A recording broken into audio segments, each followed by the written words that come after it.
Pada tahun 1996, Los Angeles Lakers dihadapkan pada tantangan besar setelah kehilangan salah satu ikon mereka, Magic Johnson, yang memutuskan untuk pensiun pada Mei 1996. Namun dalam beberapa bulan setelahnya, Lakers melakukan langkah-langkah yang penting untuk membangun kembali kekuatan mereka. Pertama, pada 11 Juli 1996, Lakers melakukan trade dengan Charlotte Hornets. Mereka memindahkan Vlade Divac ke Hornets dan mendapatkan draft pick nomor 13. GM Lakers saat itu, Jerry West, tanpa ragu untuk memilih pemain berbakat berusia 18 tahun bernama Kobe Bryant. Kemudian, pada 18 Juli 1996, Lakers membuat langkah berani dengan mengontrak Shaquille O'Neal dengan kontrak senilai $120 juta selama 7 tahun. Pada saat itu, O'Neal merupakan salah satu center paling dominan dan konsisten di NBA. Kehadirannya di Lakers membawa harapan baru dan memperkuat tim secara signifikan. Ketika Kobe Bryant dan Shaquille O'Neal bersatu di Lakers, mereka membentuk duo yang mengerikan dengan kekuatan yang tidak terbendung dalam sejarah NBA. Namun pernahkah kalian berpikir, siapakah yang mempunyai kontribusi paling besar selama mereka berseragam Los Angeles Lakers?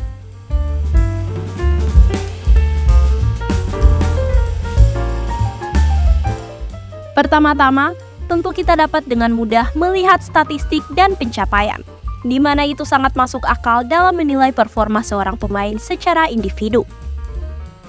Namun sebenarnya, ini bukan metode yang ideal. Contoh terbaik mengapa metode ini bukan yang ideal, di mana pemain seperti Allen Iverson yang memiliki statistik yang luar biasa secara individu, namun selalu gagal membawa timnya merengkuh juara, bahkan tampil buruk dan tidak konsisten.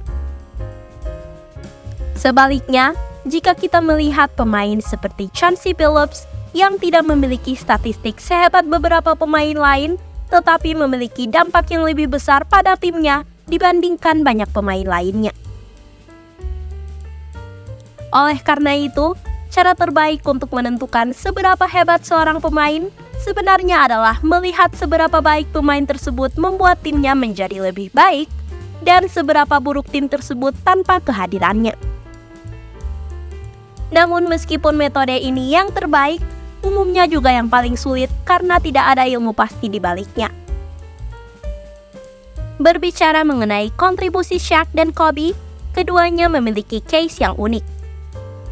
Di tahun pertama O'Neal bersama Lakers, dia langsung memiliki dampak yang signifikan terhadap tim, di mana ketika dia bermain sebanyak 51 pertandingan, Lakers mencatatkan rekor 38-13. Berbanding terbalik ketika Shaq absen selama 31 pertandingan, Lakers memiliki rekor 18-13.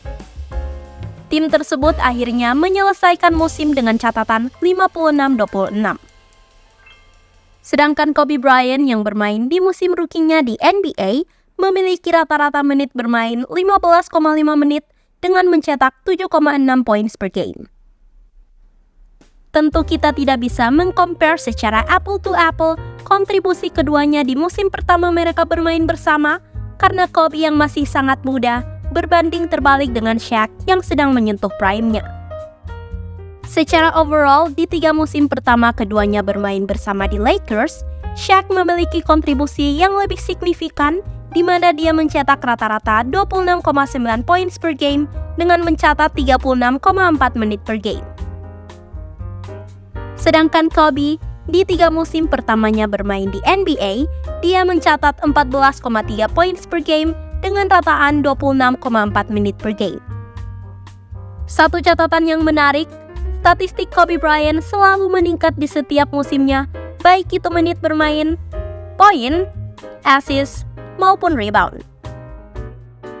Setelah mencopot Del Harris dan menggantikannya dengan mantan pelatih Bulls, Phil Jackson, disinilah dinasti Lakers dimulai dan berhasil mendominasi liga dengan melakukan three-peat juara dari musim 1999-2000 hingga musim 2001-2002. Shaq dan Kobe menjadi duo yang paling mematikan di liga yang hampir mustahil dihentikan kala itu.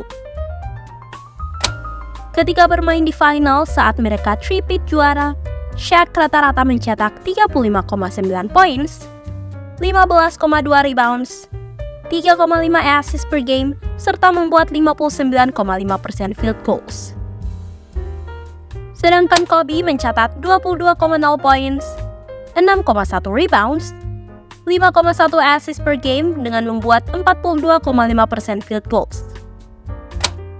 Dari data tersebut, memang kita bisa dengan mudah menarik kesimpulan bahwa keduanya merupakan duet yang sangat unstoppable.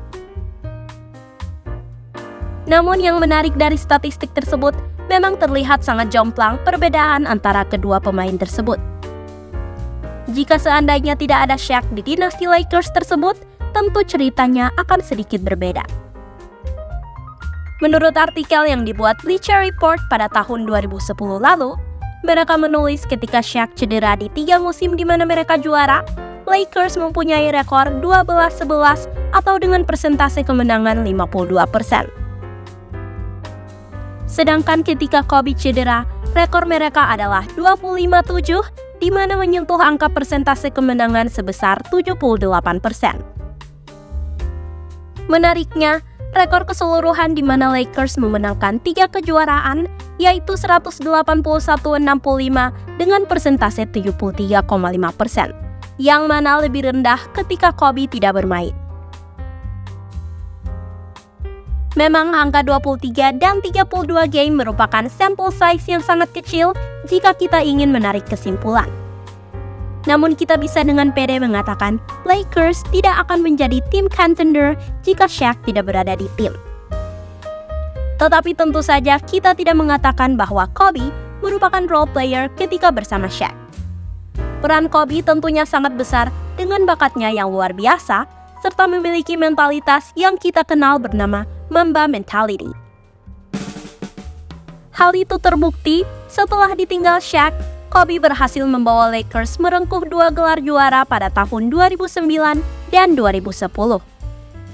Sedangkan Shaq berhasil meraih 1 lagi gelar juara NBA ketika bermain untuk Miami Heat di tahun 2006 saat usianya menginjak 34 tahun. Dari sinilah kita dapat menarik kesimpulan. Ketika sama-sama bermain di Lakers, Shaq sedang berada di peak performance-nya di mana saat itu liga masih sangat didominasi oleh center tradisional dan Shaq merupakan yang terbaik di posisi itu. Sementara itu, Kobe masih terus berkembang gaya permainannya dan puncaknya mendominasi liga ketika era 3 poin semakin berkembang. Nyatanya, kedua Hall of Famers tersebut memang saling melengkapi satu sama lain dan tidak ada yang dominan secara mutlak. Keduanya merupakan pemain hebat yang memainkan peran penting dalam membawa Lakers mendominasi dan meraih banyak gelar serta menjadikan tim ini sebagai salah satu yang terbaik dalam sejarah.